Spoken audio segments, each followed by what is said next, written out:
My name is Dante and this is Story Hub. My husband Ben, 36, and his ex-wife Kate, 34, share 2 kids, both teens. Split custody 50-50, no monthly child support. But Ben pays all insurance, med, costs extracurricular and has to put $150 each in a college fund each month. I have a teen daughter myself. Ben made a base income, but got bonuses and commissions on commission. He would send Kate 50% of it. On bonuses, he would send Kate 35%.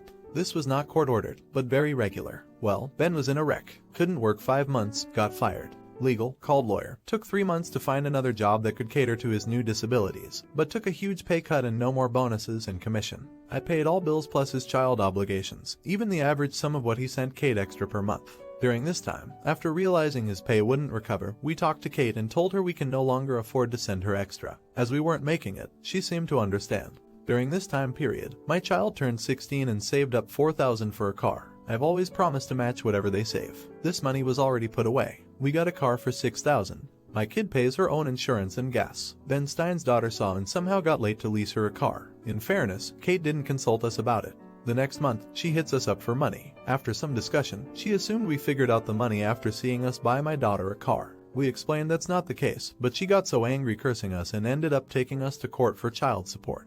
The court determined that Kate makes significantly more than Ben and she needs to pay $300 a month in child support for him and reimburse insurance. His past income didn't matter since he's now considered disabled. It's been about 3 months since and Kate's entire family is blowing us up, telling us how horrible and evil we are, that Kate is being threatened with eviction and Ben's daughter's car is being repoed. They say it's my fault because Kate only leased it since she expected us to keep paying, that her paying child support means she can't afford a rent, and I'm spoiling my daughter by playing favorites. Kate also says that my income plays a role since the kids live with me 50% of the time. So I'm horrible to deprive the kids. This makes me feel horrible. Am I the idiot here? I could pay, but I wouldn't be able to save since I'm paying more since Ben makes way less. Not an idiot. Spouses have nothing to do with the financial responsibility of a child. The bio parents are responsible for child support point blank and it's their own damn fault for assuming anything. Honestly, your husband was more than generous before the accident. Like, really, had it been me, my ex wouldn't have seen any of my bonus or commissions. She screwed herself in taking all the court.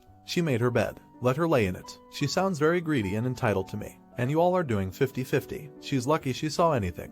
I'm honestly shocked. Exactly. Any bonus or commission extras I'd be putting into a college or savings account or directly buying things the kids needed, e.g. nicer upgrades for things they need for a sport or hobby. I wouldn't have just handed it over directly to the ex. I hope that the extras were documented for when they went to court. Kate was foolish and greedy. She's now paying the consequences. This is also none of Kate's family business too. They don't get a vote. Block them. I just love the fact that Kate was cursing you and taking Bentacor and yet she gets stuck paying Charles abort. Wow, nothing like Schadenfreude disconnects your guilt button. You have nothing to feel guilty about or horrible about. Kate brought this on herself. You should not have to suffer. Honestly, Opus should tell Kate's family that if they're so concerned then they can help Kate out financially. Then block them. Hello. Well, Kate makes significantly more money and somehow can't support fewer people. She's asking the one who makes significantly less to support her now. She just wants to live above her means. Karma bit her butt when she was greedy. Now for the next story. I, male teen, who recently got my twin sister expelled from school after reporting her for the bullying she did. I don't think I did anything wrong and my grandpa 72 male is on my side. But my parents, both 40, think I betrayed my sister. My sister has never been the nicest person. She got in trouble for bullying in elementary school and earlier in middle school has gotten detention at ISS before. But this is the worst punishment she's gotten so far. She can be mean to our siblings and cousins too if she wants to. We're in 8th grade now. A few weeks ago I was playing basketball outside during lunch, which we're allowed to do. Me and my friends were having a good time when we saw a boy crying on the grass. Me and my friends won't see what was wrong. This boy was telling us about how he was bullied by a group of kids for being preppy post skincare routines on TikTok. Starbucks, iced coffee generally seen as a more feminine male aesthetic. Kids were calling him gay and slurring when he's not gay.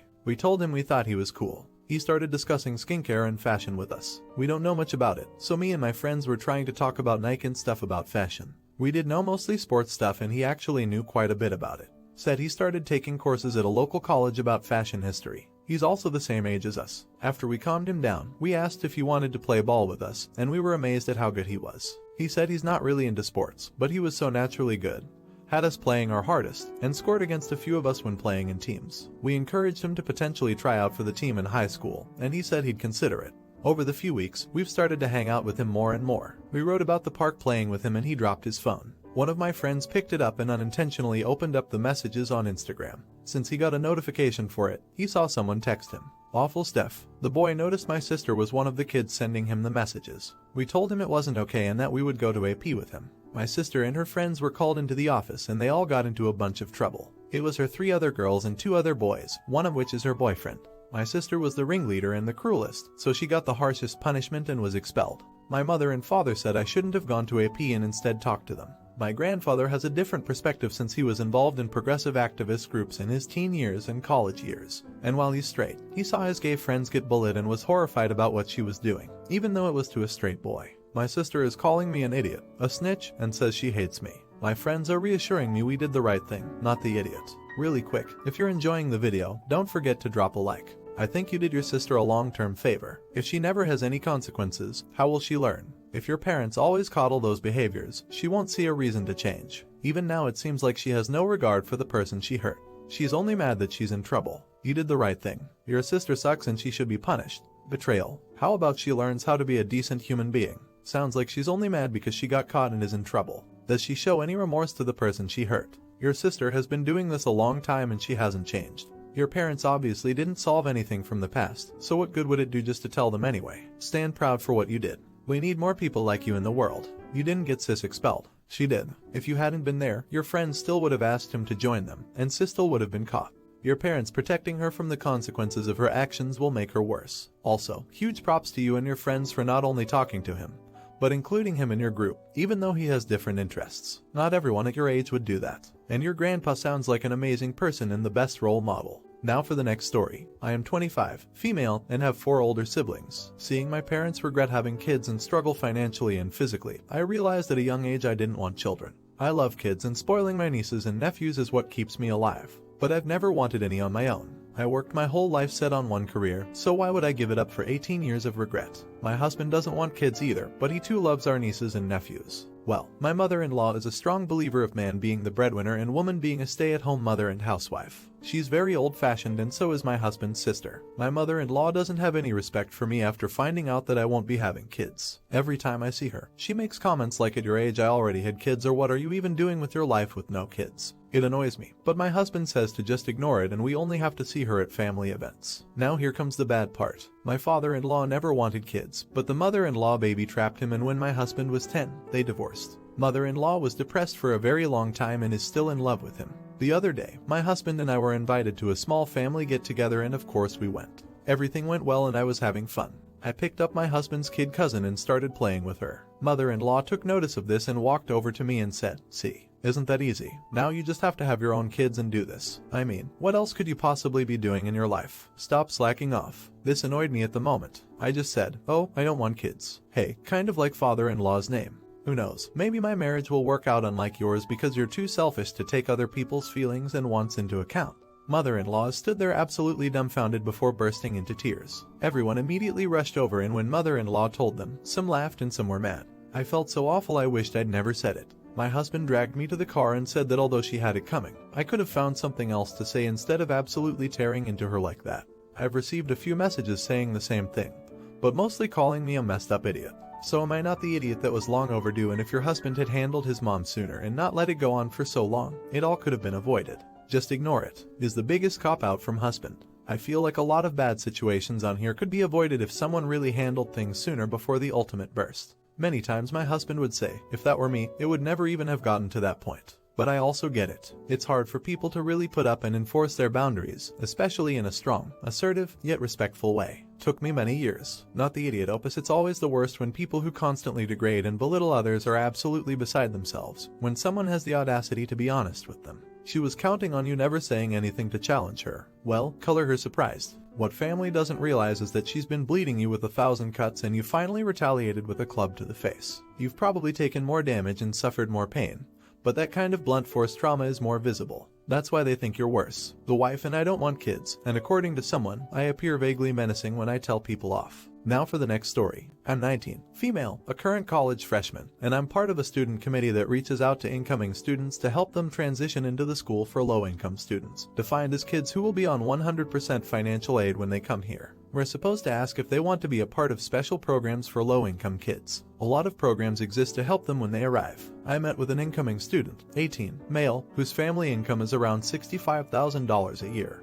The cutoff for full financial aid at our school is an income of $70,000, and students with family incomes of up to around $200,000 typically get some percentage of aid. As one of the students on 100% aid, he's marked as low income and will be in the most economically disadvantaged 20% of students here. I was supposed to ask if he wants to be considered for special low-income tutoring programs, low-income social organizations, and other programs for disadvantaged kids. Our school offers a lot, since low-income kids usually struggle the most with their grades and getting involved when they arrive. The kid became very upset and started saying he's not low-income or disadvantaged and his parents have good jobs. He was extremely offended. I wasn't trained on what to say in such an instance, and it was awkward, so I just had to be like, well, your profile right here says you are. And he was mad. He was super upset when the meeting ended, which was counterproductive. Not the idiot, but your school couldn't have named it any better. Hey, do you want to sign up for poor kid help? You want government cheese, you poor bastard. Or hey, we got stuff for poor people like you. Poverty McPeeface. I was 100% on financial aid, and no one referred to me as low income ever. Hello? Well, seriously, though, this will be a lesson for Opus, albeit a tough one. The way I put it to that young man was so offensive. I also didn't care for the implication that kids from poorer households don't do as well in school. That's stereotyping at its finest and so freaking untrue in my opinion. Regardless of what will inevitably be quoted from statistics by someone here in the comments. I came from a very poor household, a daughter of a single mother who was a waitress her whole life, and I got straight A's, graduated with high honors, and did very well for myself without all the extras. For poor people, you get what you work for. Sorry, you are an idiot. No idiots here. You were just doing your job. He has every right to be upset. It's interesting, because I wouldn't consider someone making $65,000 a year low income. Some Googling is showing me that 54% of families in the US in 1920 had an income of less than $75,000. So you're roughly saying half the country is low income. I can understand why it is offensive. Now for the last story. I female, 25, live with my roommate. Female, 27 might say that we're fairly good friends, but not especially close. About 3 or 4 weeks ago, my roommate's mom passed away unexpectedly. My roommate was understandably devastated. She flew home for a few days, but she's mostly been staying at our place. She asked for fewer shifts at her job, so she only goes in for a few hours 3 days a week. She used to be full-time. When she's not at work, she lays in bed or calls her dad. I feel so awful for her. Without asking, I took over almost all of the household duties. I'd been cooking her meals, cleaning the whole house, etc. I even offered to clean her bathroom. We don't share one, and she took me up on it. Earlier this week, she was sitting on the couch reading a book, and I asked her if she would give me her rent money so I could give it to our landlord. She said, "You want me to pay rent after my mom just died? That's kind of mean." She said that she hasn't been working much, so she can't really afford rent anyway. I don't blame her at all for not working much because she's obviously going through a difficult time. I'm a grad student, so I don't have much money. I technically have enough money to pay for our rent this month, but I would have to dip into my small savings account, and I really don't want to do that. Also, I'm nervous about setting a precedent where she thinks it's okay for me to pay all of our rent and utilities. Our rent was due on the 1st, but I asked our landlord for a 2-week extension, and he was willing to be flexible. So now our rent is due on the 14th. My roommate still keeps insisting that I should cover it because she's grieving, but I keep pushing back and insisting that she pay her part. She caught me as an idiot, and our mutual friend also said I should just suck it up and pay her part. So am I an idiot for not paying her rent? Not an idiot at all. Sure, she's upset, but she needs to pitch in with the rent as long as she's staying. You've been kind to her by doing all the extra chores, but she owes you the rent money, and as harsh as it sounds, she doesn't get to wiggle out of it because of her personal problems. You don't magically have more money just because her mom died. Make dipping into your savings the absolute last option, and definitely don't offer it to her as a solution. You will need that money if this living situation falls apart. Opus, if she thinks she should be exempt from paying rent because her mother died, then she can take that up with your landlord. Of course, she won't do that though, because she knows that's ridiculous. Tell your landlord the situation and stop being the middleman for her manipulation.